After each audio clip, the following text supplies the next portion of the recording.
কিছু খেয়ানাতের উদাহরণ দিচ্ছি। ইবনুল ওয়াজির আলকামি, ইবনু আলকামি বলা হয় ওকে। বাগদাদের খলিফা মুস্তাসিম বিল্লাহ তিনি মনে করলেন যে হালাকু খান এগিয়ে আসছে, আর ইবনুল আলকামি খুব বুদ্ধিমান, এই বুদ্ধিমান এর কোনো একটা দায়িত্ব দেওয়া যেতে পারে। তিনি তাকে প্রধানমন্ত্রীর দায়িত্ব দিলেন, প্রধানমন্ত্রী বানালেন। এই লোক কী করলো, হলাকু খানের কাছে বাগদাদ বিক্রি করে দিল, কারণ বাগদাদের মানুষ তো আহলুস সুন্নাহ, এই জন্য সে বিক্রি করে দিল।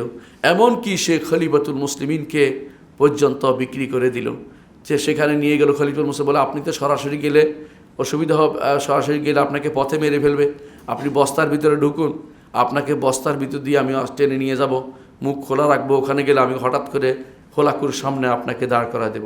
এইভাবে সে তাকে বস্তার ভিতরে ঢুকিয়ে তার কাছে নিয়ে যায়। সেখানে গিয়ে তাকে যখন খোলা হলো, তিনি বলে আবার বস্তায় প্রবেশ করাও, তিনি হোলাকু তখন তাকে পা দিয়ে পিষে মেরে ফেলছে। খলিফাতুল মুসলিমিনকে এভাবে ধ্বংস করেছে।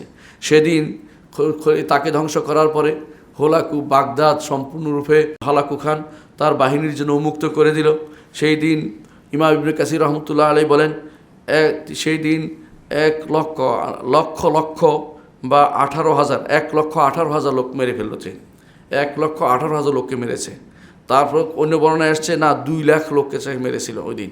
এমনকি বাগদাদের যে সমস্ত জ্ঞান গরিমার লাইব্রেরি ছিল সেগুলি ধ্বংস করেছে, সেগুলিকে নদীতে ফেলে দিয়েছে। নদীর পানির সেদিন রং পরিবর্তন হয়ে গেছে, কারণ আপনারা জানেন তখনকার লেখা হতো কলমের কালি দিয়ে। এই জন্য যখনই নদীতে সেই বইগুলি ফেলে দেওয়া হয়েছে, তখন নদীর পানি সম্পূর্ণ পরিবর্তন হয়ে গেছে। বহুদিন পর্যন্ত যখন তারা শুনতে পেল যে বাগদাদের নিচে কিছু মানুষ মারা বাকি রয়ে গেছে, হোলাকু খান তখন বাঁধ ভেঙে দিল নদীর। সেই বাঁধ ভেঙে দেওয়ার কারণে সমস্ত পানি এসে সেই ভিতরে সব কিছু সব যার ভিতরে লুকিয়েছিল মাটির নিচে, তাদেরকে সবগুলিকে হত্যা করে ফেললো। এর অর্থ হলো বাগদাদকে পরিপূর্ণ তছনছ করে দিয়েছে। এবং এর পিছনে ছিল ইবনুল আলকামি, এই শিই যে ওয়াজির ছিল তথাকথিত হোলাকুর মন্ত্রী। ইবনে তাইমিয়া রহমতুল্লাহ আলাইহির জন্য তাকে বলেন, সে তো আসলে খলিফার ওজির ছিল না, সে তো ওজিরুল হোলাকুর ওজির হিসেবে কাজ করেছে, খলিফার মন্ত্রিত্ব নিয়ে কাজ করে নাই, হোলাকুর ওজির নিয়ে কাজ করেছে। অনুরূপভাবে এটা তো শুধু বাগদাদে হয়েছে। যখন এরপরে তারা হোলাকু যখন সে শামে সিরিয়াতে ঢুকতে চেষ্টা করলো, সেখানেও তার জন্য আরেক চমক অপেক্ষা করছে। শিয়ারা তখন তার জন্য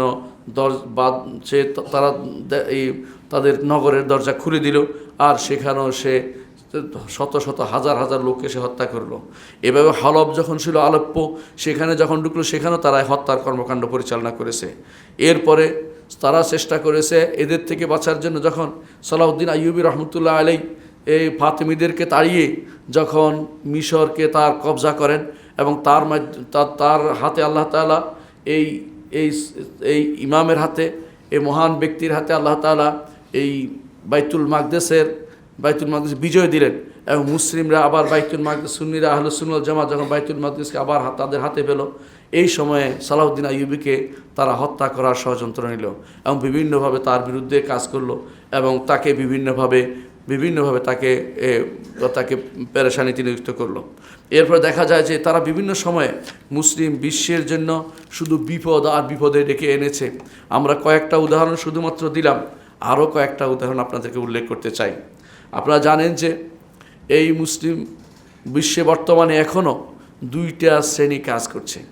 একটা হচ্ছে শিয়া, একটা হচ্ছে আহলুস সুন্নাহ।